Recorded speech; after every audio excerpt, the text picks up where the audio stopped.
ये कहानी मुंबई के एक साधारण परिवार की है जहां मीरा नाम की एक कामकाजी महिला रहती है जो पिछले 5 सालों से एक ही दिनचर्या में बंधी हुई है। मीरा सुबह उठकर खाना बनाती है, फिर अपनी दो बेटियों को स्कूल के लिए तैयार करती है। उसके बाद खुद अपने ऑफिस की नौकरी पर चली जाती है और शाम को वापस आकर घर की सारी जिम्मेदारियां संभालती है।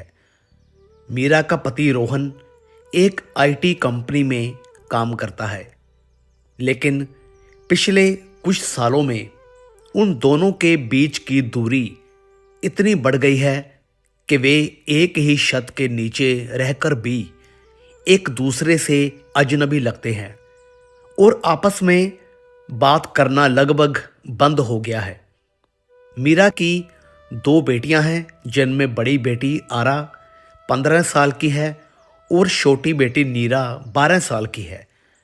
आरा अपनी माँ से हमेशा दूर रहती है और अपने ही कमरे में बंद होकर पूरा दिन फोन पर व्यस्त रहती है, जबकि नीरा बहुत शांत स्वभाव की लड़की है जो सबसे दूर रहना पसंद करती है और किसी से भी ज़्यादा बात नहीं करती। इस घर में कोई भी किसी से ठीक से बात नहीं करता है। ऐसा लगता है कि जैसे हर व्यक्ति अपनी ही दुनिया में खोया हुआ है और किसी को किसी की भी परवाह नहीं है। एक रात जब मीरा रसोई में खड़ी होकर बर्तन धो रही है तो उसे रोहन की आवाज़ सुनाई देती है, जो कि फ़ोन पर किसी से बात कर रहा है। मीरा धीरे से उसके पास जाती है और छुप कर सुनती है कि रोहन फ़ोन पर कह रहा है कि हाँ, मैं जल्दी ही सब ठीक कर लूँगा, बस मुझे थोड़ा वक्त चाहिए, मुझे अब यहाँ नहीं रुकना है। ये बातें सुनकर मीरा का दिल बैठ जाता है और उसे तुरंत समझ आ जाता है कि रोहन उनके रिश्ते से दूर जाना चाहता है और शायद वह इस घर को छोड़ने की सोच रहा है। मीरा के मन में तूफान उठ जाता है, लेकिन वह कुछ नहीं कहती और चुपचाप वापस रसोई में जाकर अपने काम में लग जाती है। उस रात मीरा को नींद नहीं आती है और वह पूरी रात बिस्तर पर करवटें बदलती रहती है और सोचती रहती है कि आखिर उनकी जिंदगी में कहाँ और कब सब कुछ गलत हो गया था कि आज उनका घर इतना बिखर गया है। अगले दिन सुबह जब मीरा घर के काम निपटा रही होती है तो वह देखती है कि उसकी बड़ी बेटी आरा स्कूल नहीं गई। हालांकि आरा ने कहा था कि वह स्कूल जा रही है। मीरा को ये बात अजीब लगती है, लेकिन वह अपने ऑफिस के काम में इतनी व्यस्त होती है कि वह इस बात को ज़्यादा गंभीरता से नहीं लेती और अपने ऑफिस चली जाती है। दोपहर के समय जब मीरा को ऑफिस में कुछ ज़रूरी काम नहीं होता तो वह सोचती है कि आज जल्दी घर चली जाती हूँ और देखती हूँ कि आरा कहाँ है। जब मीरा ऑफिस से जल्दी निकलकर घर की तरफ आ रही होती है तो रास्ते में एक पार्क के पास से गुजरती है और वहाँ उसे अपनी बेटी आरा दिखाई देती है, जो कि एक लड़के के साथ बेंच पर बैठी हुई है और दोनों बहुत करीब से बातें कर रहे हैं। मीरा को ये देखकर बहुत बड़ा झटका लगता है, क्योंकि वह लड़का आरा से उम्र में काफ़ी बड़ा लगता है, शायद 20 या 22 साल का होगा। मीरा का दिमाग घूम जाता है और वह सोचती है कि मेरी बेटी स्कूल छोड़कर यहाँ क्या कर रही है और ये लड़का कौन है। लेकिन मीरा उस वक्त आरा के पास नहीं जाती, बल्कि वह फैसला करती है कि वह शाम को घर पर आरा से सीधे ही बात करेगी और पूरा सच जानेगी। शाम को जब आरा घर वापस आती है तो वह बिल्कुल सामान्य तरीके से व्यवहार करती है, जैसे कुछ हुआ ही नहीं हो। मीरा अपना गुस्सा और परेशानी छुपाते हुए आरा से पूछती है कि बेटा, आज स्कूल कैसा रहा? तो आरा झूठ बोलती है कि अच्छा रहा मम्मा, आज बहुत मज़ा आया। फिर मीरा सीधे ही सवाल पूछती है कि आरा, तुम आज स्कूल गई थी ना? तो आरा थोड़ा घबराती है, लेकिन फिर कहती है कि हाँ मम्मा, मैं स्कूल गई थी। मीरा अब सीधे ही सच बताती है कि मैंने तुम्हें आज पार्क में एक लड़के के साथ देखा था। तुम स्कूल क्यों नहीं गई? और वह लड़का कौन है? मुझे सच बताओ। आरा ये सुनकर आरा का चेहरा एकदम से बदल जाता है और वह बहुत गुस्से में आ जाती है और चिल्लाकर कहती है कि आप मेरी जासूसी कर रही हैं मम्मा। आपको मेरी प्राइवेसी का कोई भी ख्याल नहीं है। और ये कहकर वह तेजी से अपने कमरे में चली जाती है और जोर से दरवाज़ा बंद कर लेती है। मीरा परेशान हो जाती है और सोचती है कि मेरी बेटी मुझसे इस तरह कैसे बात कर सकती है। लेकिन वह ये भी समझती है कि आरा के जीवन में कुछ गलत चल रहा है जिसे वह छुपा रही है। उसी रात मीरा सोचती है कि वह अपने पति रोहन से इस बारे में बात करेगी और दोनों मिलकर आरा को समझाएंगे। जब रोहन ऑफिस से घर आता है तो मीरा उससे आरा के बारे में बताने की कोशिश करती है, लेकिन रोहन बहुत थका हुआ होता है और कहता है कि मीरा, मुझे अभी बहुत थकान हो रही है, मुझे सोना है, कल बात करते हैं। मीरा को बहुत बुरा लगता है और उसे समझ आता है कि इस घर में हर किसी की अपनी अपनी समस्याएं हैं और कोई भी किसी की परवाह नहीं करता। यहाँ तक कि रोहन को भी अपनी बेटी की समस्या से कोई मतलब ही नहीं है। दूसरी तरफ छोटी बेटी नीरा भी कुछ अजीब हरकतें कर रही होती हैं जो मीरा को चिंतित कर देती हैं। नीरा खाने के समय बहुत कम खाना खाती है और जब मीरा उसे खाने के लिए कहती है तो वह मना कर देती है और कहती है कि मुझे भूख नहीं है। नीरा हमेशा उदास और दुखी रहती है और अपने कमरे में अकेली ही बैठी रहती है। एक दिन जब मीरा नीरा के कमरे में सफाई कर रही होती है तो उसे नीरा की एक डायरी मिलती है जो बिस्तर के नीचे गिरी हुई होती है। मीरा पहले तो सोचती है कि ये नीरा की निजी चीज़ है, मुझे नहीं पढ़नी चाहिए, लेकिन फिर उसे नीरा के अजीब व्यवहार की चिंता होती है और वह डायरी खोलकर पढ़ने लगती है और वहाँ लिखा होता है कि मुझे लगता है कि मैं इस घर में किसी के लिए भी ज़रूरी नहीं हूँ। सब अपने अपने काम में व्यस्त हैं। मम्मा पापा को मुझसे कोई प्यार नहीं है, दीदी भी मुझसे बात नहीं करती, मुझे लगता है कि मैं बिल्कुल अकेली हूँ। ये पढ़कर मीरा की आंखों में आंसू आ जाते हैं और वह रोने लगती है क्योंकि उसे एहसास होता है कि वह अपने काम और जिम्मेदारियों में इतनी व्यस्त रही कि उसने अपने बच्चों की भावनाओं को कभी समझा ही नहीं। वह उनसे कितनी दूर हो गई थी। मीरा बैठकर सोचती है कि उसने अपने बच्चों को खाना, कपड़ा और पढ़ाई तो दी, लेकिन उन्हें प्यार और समय नहीं दे पाई, जो कि बच्चों के लिए सबसे ज़्यादा ज़रूरी होता है। वह समझ जाती है कि उसका घर बाहर से तो ठीक दिखता है, लेकिन अंदर से पूरी तरह से टूट चुका है और हर सदस्य अपने दर्द में अकेला है। कुछ दिनों के बाद एक शाम को मीरा घर पर है और रोहन ऑफिस में देर तक काम कर रहा होता है।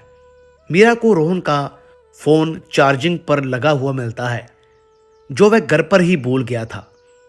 अचानक फ़ोन में एक मैसेज की आवाज़ आती है और मीरा देखती है कि स्क्रीन पर एक महिला का नाम दिखाई देता है जिसका नाम प्रिया है। मीरा को यह नाम अजीब लगता है क्योंकि रोहन ने कभी किसी प्रिया के बारे में बात नहीं की थी। मीरा पहले तो फ़ोन नहीं खोलती, लेकिन उसके मन में शंका होती है और वह सोचती है कि कल रात रोहन फ़ोन पर किससे बात कर रहा था और कह रहा था कि मुझे यहाँ नहीं रुकना। इसलिए वह हिम्मत करके रोहन का फ़ोन खोलती है। जब मीरा मैसेज खोलकर पढ़ती है तो उसके पैरों तले ज़मीन खिसक जाती है, क्योंकि वहाँ प्रिया ने लिखा है कि आई मिस यू रोहन, कब मिलोगे, आज रात फ्री हो क्या। मीरा का दिल तेजी से धड़कने लगता है और वह पूरी चैट पढ़ने लगती है। चैट में रोहन और प्रिया की बातचीत है, जिसमें उन्होंने साथ में बिताए हुए पलों की बातें की हैं कि कैसे वे साथ में डिनर पर गए थे, कैसे उन्होंने वीकेंड पर एक रिजॉर्ट में समय बिताया था और कैसे रोहन ने प्रिया से कहा था कि वह जल्दी ही अपनी पत्नी से अलग हो जाएगा। मीरा को विश्वास नहीं होता कि ये सब सच है, लेकिन सबूत उसके सामने है। वह पूरी तरह से टूट जाती है और सोफे पर बैठकर रोने लगती है। उसे समझ नहीं आता कि वह अब क्या करे। कुछ देर के बाद रोहन घर आता है और जब वह अंदर आता है तो मीरा उसका इंतज़ार कर रही होती है। मीरा का चेहरा सख्त होता है और आंखों में आंसू है। रोहन उसे देखकर पूछता है कि क्या हुआ मीरा, तुम रो क्यों रही हो। मीरा चुपचाप उठती है और रोहन का फ़ोन उसके सामने रख देती है और कहती है कि ये सब क्या है रोहन, तुम किसी और के साथ रिलेशनशिप में हो और तुमने मुझसे ये बात छुपाई। रोहन पहले तो घबरा जाता है, फिर वह कहता है कि नहीं मीरा, तुम गलत समझ रही हो। प्रिया मेरी सिर्फ ऑफिस की कलीग है। मीरा गुस्से में कहती है कि झूठ मत बोलो, मैंने सब मैसेज पढ़ लिए हैं। तुम दोनों का अफेयर चल रहा है और तुम मुझे छोड़कर उसके साथ रहना चाहते हो। जब रोहन को समझ आता है कि अब झूठ बोलने का कोई फ़ायदा नहीं है तो वह चुप हो जाता है और फिर कुछ देर के बाद कहता है कि हाँ मीरा, ये सच है, मैं प्रिया से प्यार करता हूँ। ये सुनकर मीरा का दिल बैठ गया और वह पूछती है कि क्यों रोहन, मैंने तुम्हारे साथ क्या गलत किया। मैंने तो हमेशा इस घर को संभाला है, बच्चों की देखभाल की है और अपनी नौकरी भी की ताकि घर की ज़रूरतें पूरी हो सकें। रोहन थोड़ा गुस्से में आकर कहता है यही तो समस्या है मीरा, तुमने कभी मुझे समझा ही नहीं। तुम हमेशा अपने काम और बच्चों में व्यस्त रहती हो। मेरे लिए तुम्हारे पास कभी वक्त नहीं था। जब मैं तुमसे बात करना चाहता था तो तुम कहती थी कि मुझे काम है। जब मैं तुम्हारे साथ समय बिताना चाहता था तो तुम थकी हुई होती थी। धीरे धीरे मैं अकेला हो गया और प्रिया ने मुझे समझा। मेरी बातें सुनी, मुझे उसमें वह प्यार और देखभाल मिली जो मुझे तुमसे नहीं मिली। मीरा रोते हुए कहती है कि मैं घर चलाने के लिए काम करती थी रोहन, बच्चों की परवरिश की जिम्मेदारी भी मेरी ही थी। तुमने कभी घर के कामों में हाथ नहीं बंटाया, हमेशा अपने काम में व्यस्त रहे और अब तुम मुझे दोष दे रहे हो। रोहन कहता है कि अब इन सब बातों का कोई फ़ायदा नहीं है मीरा, मैंने फैसला कर लिया है, मैं तुमसे अलग होना चाहता हूँ। मैंने वकील से बात कर ली है और तलाक के कागजात तैयार करवा लिए हैं, बस तुम्हारे दस्तखत की ज़रूरत है, फिर हम दोनों अपनी अपनी ज़िंदगी जी सकते हैं। ये सुनकर मीरा पूरी तरह से टूट जाती है और ज़मीन पर बैठ जाती है। उसे विश्वास नहीं होता कि जिस आदमी से उसने प्यार किया, जिसके साथ उसने इतने साल बिताए, वह आज उसे छोड़कर जा रहा है। उसी समय आरा और नीरा अपने कमरों से बाहर आती हैं, क्योंकि उन्हें अपने माँ बाप की आवाज़ें सुनाई दे रही थी। दोनों बहनें दरवाजे के पीछे खड़ी होकर सब कुछ सुन रही होती हैं कि उनके पापा किसी और औरत से प्यार करते हैं और वे मम्मा को तलाक देना चाहते हैं। ये सुनकर दोनों सदमे में आ जाती हैं। आरा की आंखों में आंसू आ जाते हैं और वह सोचती है कि मैं तो अपनी समस्याओं में इतनी उलझी थी कि मुझे घर की इस बड़ी समस्या का पता ही नहीं चला। नीरा चुपचाप अपने कमरे में वापस चली जाती है और दरवाज़ा बंद करके रोने लगती है, क्योंकि उसे लगता है कि अब उसका परिवार पूरी तरह से बिखर जाएगा। उस रात पूरे घर में एक भयानक सन्नाटा छा गया। कोई भी किसी से बात नहीं कर रहा था। सब अपने अपने कमरों में बंद हो जाते हैं और अपने दुख में डूब जाते हैं। घर जो पहले से ही टूटा हुआ था, अब पूरी तरह से बिखर चुका था और किसी को समझ नहीं आ रहा था कि अब क्या होगा। अगले दिन सुबह घर का माहौल बहुत भारी था। कोई किसी से बात नहीं कर रहा था। रोहन जल्दी से ऑफिस चला जाता है और मीरा घर पर अकेली बैठी सोच रही होती है कि अब वह क्या करे। उसकी शादी टूट रही है और बच्चे भी परेशान हैं। तभी उसके फ़ोन पर एक कॉल आती है जो आरा के स्कूल से है। स्कूल की प्रिंसिपल फ़ोन पर कहती है कि मिसेज मीरा, हमें आपसे बहुत ज़रूरी बात करनी है, क्या आप स्कूल आ सकती हैं? मीरा पूछती है कि क्या हुआ मैडम? तो प्रिंसिपल कहती है कि आरा पिछले 2 महीने से स्कूल नहीं आ रही है। हमने कई बार फ़ोन करने की कोशिश की लेकिन कोई जवाब नहीं मिला, इसलिए अब हमें आपको बुलाना पड़ रहा है। ये सुनकर मीरा के होश उड़ गए और वह सोचती है कि आरा 2 महीने से स्कूल नहीं जा रही तो वह रोज सुबह घर से कहाँ जाती है। मीरा तुरंत आरा के कमरे में जाती है और दरवाजा खटखटाती है। आरा दरवाजा खोलती है और देखती है कि मीरा का चेहरा गुस्से और परेशानी से भरा हुआ है। मीरा सीधे ही आरा से पूछती है कि तुम पिछले 2 महीने से स्कूल क्यों नहीं गई और रोज सुबह घर से निकलकर कहाँ जाती हो? मुझे अभी सच बताओ, वरना मैं पुलिस को बुला लूंगी। आरा पहले तो चुप रहती है, फिर उसकी आंखों में आंसू आ जाते हैं और वह धीरे से कहती है कि मम्मा, मैं अर्जुन के साथ रहती हूँ। मीरा पूछती है कि अर्जुन कौन है? तो आरा बताती है कि वह लड़का है जिसके साथ उसने उसे पार्क में देखा था। आरा कहती है कि अर्जुन उससे बहुत प्यार करता है और उन्होंने साथ में रहने का फैसला कर लिया है। अर्जुन की उम्र 22 साल है और वह एक छोटी सी जॉब करता है। मीरा को विश्वास नहीं होता और वह चिल्लाकर पूछती है कि क्या तुम्हें पता है? तुम क्या कह रही हो? तुम सिर्फ 15 साल की हो और तुमने अपनी पढ़ाई छोड़ दी एक ऐसे लड़के के लिए जो तुमसे इतना बड़ा है। आरा रोते हुए कहती है कि आपको मेरी परवाह कब थी मम्मा? आप हमेशा अपने काम में व्यस्त रहती थी। पापा को भी हमसे कोई भी मतलब नहीं था। आप दोनों ही अपने अपने झगड़ों में उलझे रहते थे। मुझे कभी प्यार नहीं मिला तो मैंने अपनी खुशी खुद ढूंढ ली।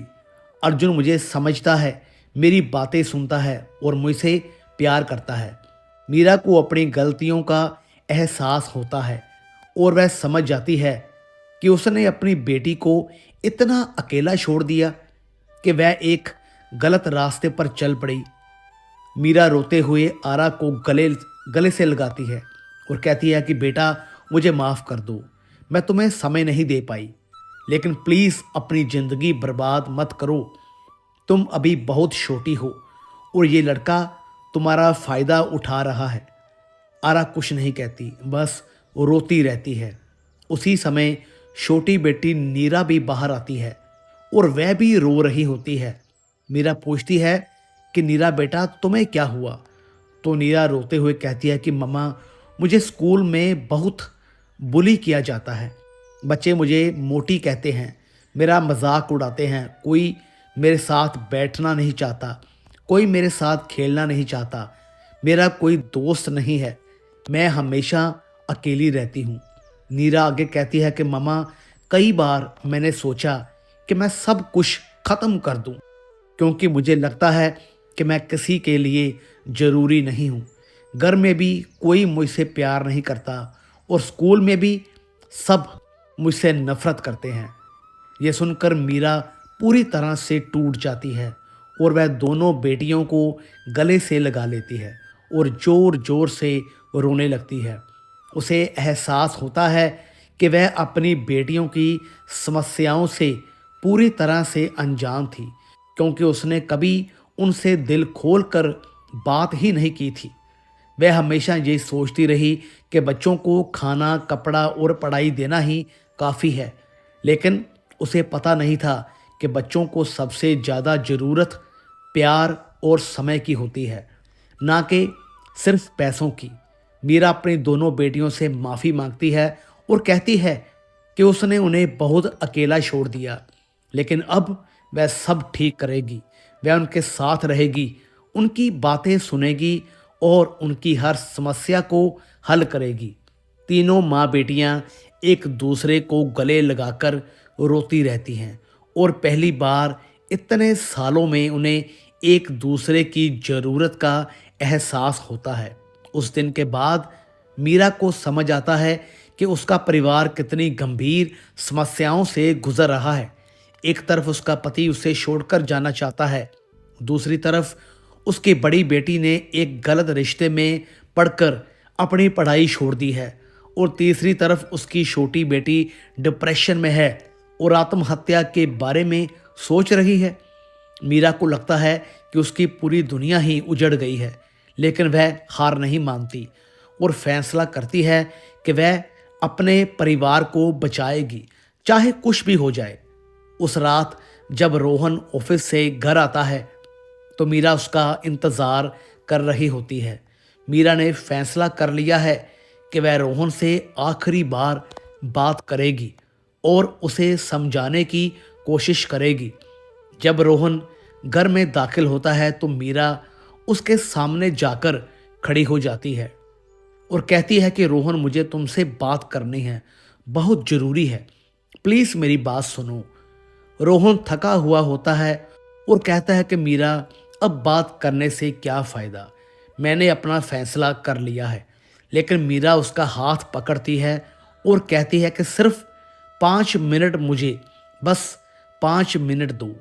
रोहन थोड़ा रुकता है और फिर बैठ जाता है। मीरा भी उसके सामने बैठती है और कहती है कि देखो रोहन, मुझे पता है कि हमारे रिश्ते में बहुत सारी समस्याएं हैं और शायद हम दोनों की ही गलती है, लेकिन हमें एक बार और मौका देना चाहिए, बच्चों के लिए ही सही।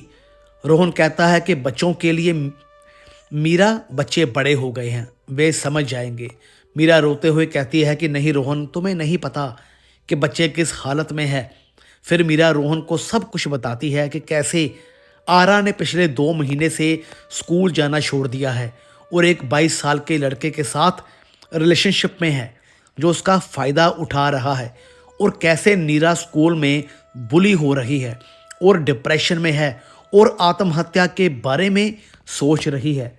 ये सब सुनकर रोहन को बहुत बड़ा झटका लगता है।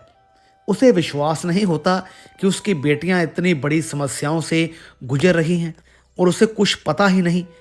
रोहन का चेहरा उतर जाता है और वह अपना सिर पकड़ लेता है। मीरा कहती है कि देखो रोहन, हम दोनों अपने अपने काम और समस्याओं में इतने उलझ गए कि हमने अपने बच्चों को बिल्कुल अकेला छोड़ दिया। अब अगर हम अलग हो गए तो बच्चों का क्या होगा, वे पूरी तरह से टूट जाएंगे। मीरा आगे कहती है कि मैं जानती हूँ कि हमारे रिश्ते में प्यार नहीं बचा, लेकिन क्या हम एक आखिरी कोशिश नहीं कर सकते? क्या हम किसी काउंसलर के पास नहीं जा सकते और अपनी समस्याओं को सुलझाने की कोशिश नहीं कर सकते?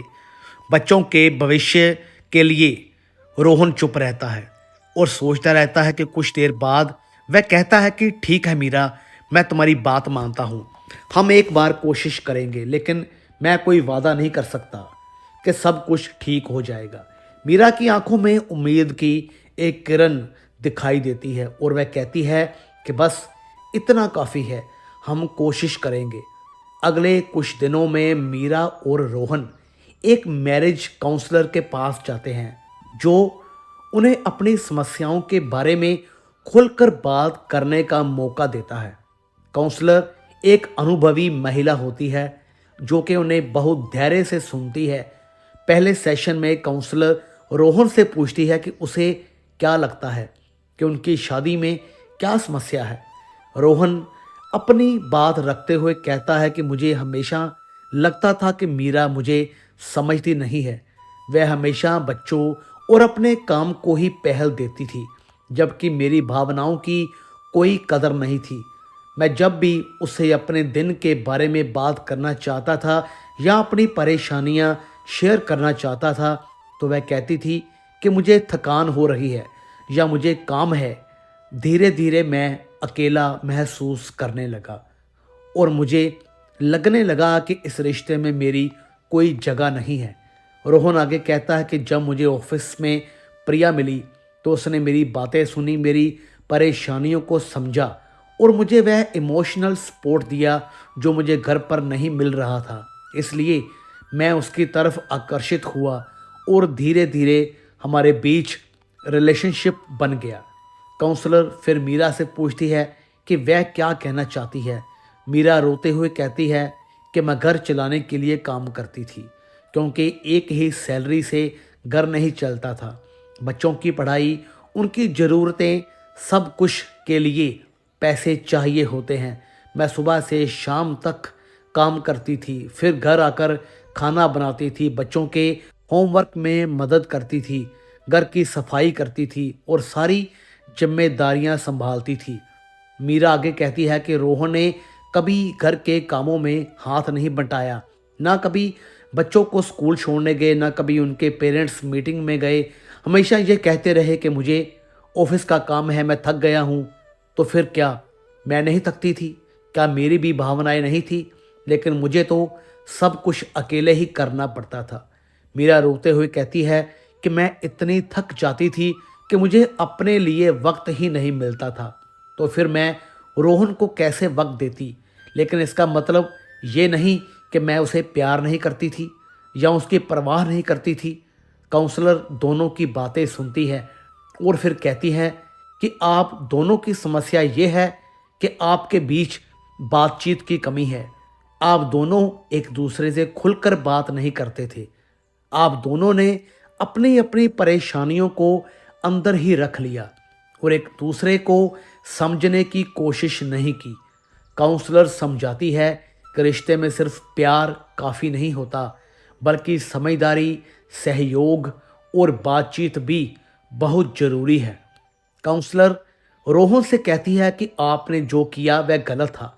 आप अपनी पत्नी को छोड़कर किसी और के पास नहीं जा सकते थे, बल्कि आपको मीरा से खुलकर बात करनी चाहिए थी और अपनी परेशानियां शेयर करनी चाहिए थी। आपको घर के जिम्मेदारियों में भी हाथ बटाना चाहिए था, ताकि मीरा पर बोझ कम हो। काउंसलर मीरा से कहती है कि आपको भी रोहन के लिए थोड़ा वक्त निकालना चाहिए था। चाहे आप कितनी भी थकी हों, लेकिन पति पत्नी का रिश्ता भी बहुत ज़रूरी है और उसे भी समय चाहिए होता है। कई सेशन के बाद रोहन और मीरा को अपनी अपनी गलतियों का एहसास होता है।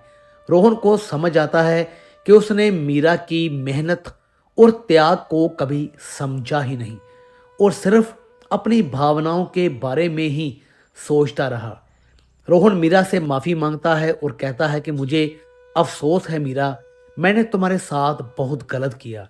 मैं प्रिया से अपना रिश्ता तोड़ दूंगा और अब मैं तुम्हारे साथ रहूंगा और घर की जिम्मेदारियों में हाथ बटाऊंगा। मीरा भी रोहन से कहती है कि मुझे भी अफसोस है कि मैं तुम्हें वक्त नहीं दे पाई। अब मैं अपने काम का बोझ कम करूंगी और परिवार को ज़्यादा समय दूंगी।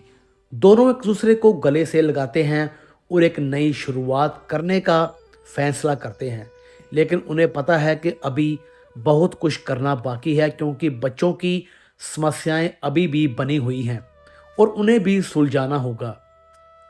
काउंसलिंग के बाद रोहन ने प्रिया से अपना रिश्ता पूरी तरह से तोड़ दिया और उसे साफ साफ बता दिया कि वह अपनी पत्नी और बच्चों के पास वापस जा रहा है। रोहन ने मीरा से वादा किया कि अब वह घर की जिम्मेदारियों में पूरा सहयोग करेगा और बच्चों के साथ ज़्यादा समय बिताएगा। अब मीरा और रोहन दोनों ने मिलकर आरा से बात करने का फैसला किया। एक शाम जब पूरा परिवार घर पर था तो दोनों ने आरा को बैठाया और प्यार से समझाया कि जिस लड़के अर्जुन के साथ वह रिलेशनशिप में है वह उसका फ़ायदा उठा रहा है। मीरा ने कहा कि बेटा, तुम अभी सिर्फ 15 साल की हो और ये लड़का 22 साल का है। वह तुम्हारी पढ़ाई छुड़वाकर तुम्हारे भविष्य को बर्बाद कर रहा है। रोहन ने भी कहा कि अगर वह सच में तुमसे प्यार करता तो तुम्हें पढ़ने के लिए प्रोत्साहित करता, ना कि स्कूल छुड़वाता।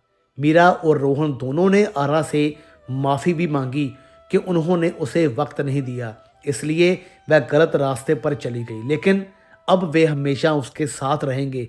आरा को अपने माँ बाप की बातें समझ आने लगी और उसे एहसास हुआ कि अर्जुन वाकई में उसका फ़ायदा उठा रहा था, क्योंकि जब भी वह उसे पढ़ाई की बात करती थी तो वह कहता था कि पढ़ाई से क्या होगा, तुम मेरे साथ रहो और काम करो। आरा ने रोते हुए अपने माँ बाप से कहा कि वह उस रिश्ते को ख़त्म कर देगी और फिर से स्कूल जाएगी। मीरा और रोहन ने आरा को गले लगाया और कहा कि वे हमेशा उसके साथ हैं। अब मीरा और रोहन ने नीरा की समस्या पर भी ध्यान दिया। उन्होंने एक चाइल्ड थेरेपिस्ट से संपर्क किया जो बच्चों के डिप्रेशन और मानसिक समस्याओं को समझती थी। थेरेपिस्ट ने नीरा से कई सेशन किए और उसे अपने बारे में अच्छा महसूस करना सिखाया। थेरेपिस्ट ने नीरा को बताया कि हर इंसान खास है और किसी की राय से उसकी कीमत कम नहीं होती। अगर कोई तुम्हें बुली करता है तो ये उनकी गलती है, ना कि तुम्हारी। साथ ही मीरा स्कूल गई और प्रिंसिपल से बात की और बताया कि नीरा को स्कूल में बुली किया जा रहा है। प्रिंसिपल ने इस बात को गंभीरता से लिया और जिन बच्चों ने नीरा को परेशान किया था उनके खिलाफ एक्शन लिया और उनके पेरेंट्स को भी बुलाया। स्कूल में एंटी बुलिंग पॉलिसी भी लागू की गई। धीरे धीरे घर का माहौल बदलने लगा। अब सब मिलकर डाइनिंग टेबल पर बैठकर खाना खाते थे और एक दूसरे से अपने दिन के बारे में बातें करते थे। रोहन ने काम से जल्दी घर आना शुरू किया और शाम को बच्चों के साथ वक्त बिताता था। कभी उनके साथ खेलता तो कभी उनकी पढ़ाई में मदद करता। मीरा ने भी अपने ऑफिस में बात करके काम का बोझ थोड़ा कम किया और घर पर ज़्यादा वक्त बिताने लगी। अब वह बच्चों से उनकी परेशानियों के बारे में पूछती थी और उनकी बातें ध्यान से सुनती थी। आरा ने फिर से स्कूल जाना शुरू किया और उसने अर्जुन से अपना संपर्क पूरी तरह से ख़त्म कर दिया। नीरा भी थेरेपी की वजह से धीरे धीरे बेहतर महसूस करने लगी थी और अब वह पहले से ज़्यादा खुश रहने लगी थी। लेकिन एक दिन अचानक आरा के फ़ोन पर अर्जुन का मैसेज आया जिसमें उसने धमकी दी थी कि अगर आरा उससे दूर रही तो वह उसकी निजी फ़ोटो और चैट सोशल मीडिया पर डाल देगा, जिससे आरा की बदनामी हो जाएगी। ये मैसेज पढ़कर आरा घबरा गई और डर के मारे कांपने लगी। उसे समझ नहीं आया कि वह अब क्या करे। वह अपने माँ बाप को ये बात बताने से डर रही थी क्योंकि उसे लगता था कि वे उसे डांटेंगे या उस पर गुस्सा करेंगे। आरा पूरे दिन परेशान रही और खाना भी ठीक से नहीं खाया। शाम को जब मीरा ने देखा कि आरा बहुत परेशान दिख रही है तो उसने आरा से पूछा कि दीदी क्या हुआ, तुम इतनी परेशान क्यों हो। पहले तो आरा ने कुछ नहीं बताया, लेकिन जब नीरा ने बहुत जिद की तो आरा ने रोते हुए नीरा को सब कुछ बता दिया। नीरा ने कहा कि दीदी, हमें मम्मा पापा को बताना होगा, वे हमारी मदद करेंगे। आरा डर रही थी लेकिन नीरा ने उसका हाथ पकड़ा और दोनों बहनों ने साथ मिलकर अपने माँ बाप के पास जाने का फैसला किया, क्योंकि अब उन्हें अपने परिवार पर भरोसा था कि वे उनका साथ देंगे। आरा और नीरा साथ में अपने माँ बाप के पास जाती हैं और आरा रोते हुए अर्जुन की धमकी के बारे में बताती है कि वह उसकी निजी फ़ोटो सोशल मीडिया पर डालने की धमकी दे रहा है। मीरा और रोहन ये सुनकर बहुत गुस्सा होते हैं, लेकिन वे आरा पर गुस्सा नहीं करते बल्कि उसे गले से लगाते हैं और कहते हैं कि तुमने बिल्कुल सही किया जो हमें बताया, अब हम इसका सामना साथ में करेंगे। रोहन तुरंत फैसला करता है कि वे पुलिस में शिकायत दर्ज कराएंगे, क्योंकि ये ब्लैकमेल और नाबालिग के साथ गलत व्यवहार है। अगले दिन मीरा और रोहन आरा को लेकर पुलिस स्टेशन जाते हैं और पूरी बात करते हैं। पुलिस ने केस दर्ज किया और कुछ दिनों में अर्जुन को पकड़ लिया।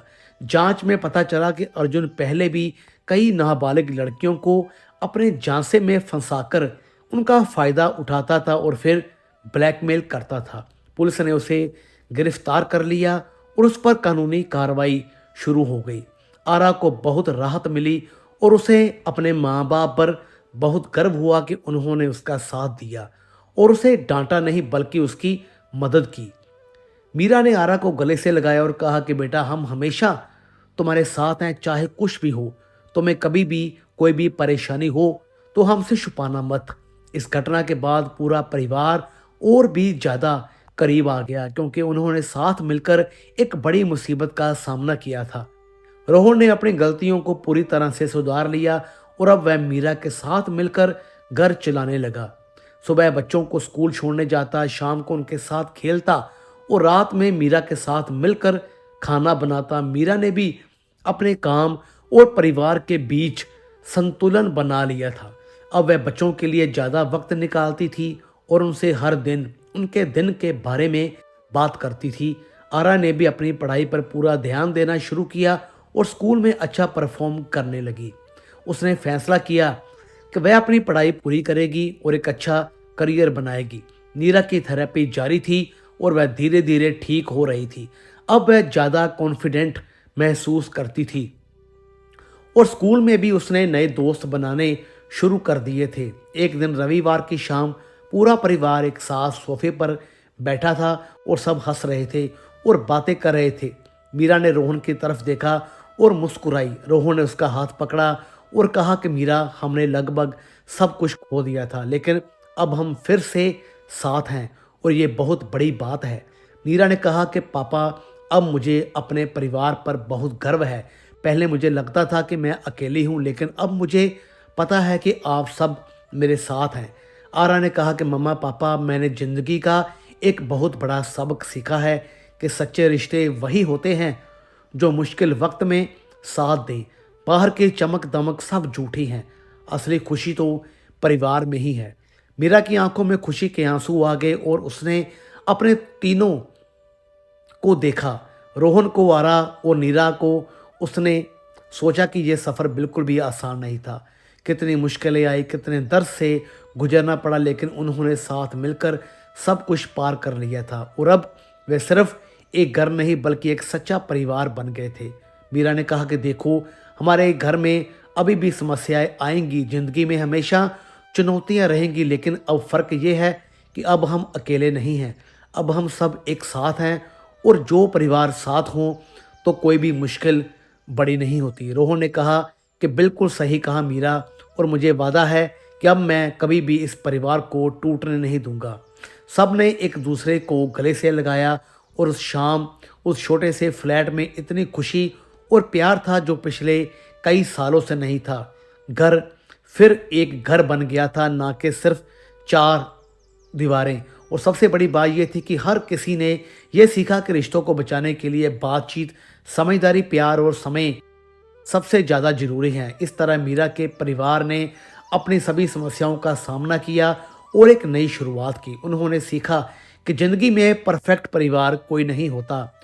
हर परिवार में समस्याएं होती हैं, लेकिन जो परिवार साथ मिलकर उन समस्याओं से लड़ता है वही सच्चा परिवार होता है।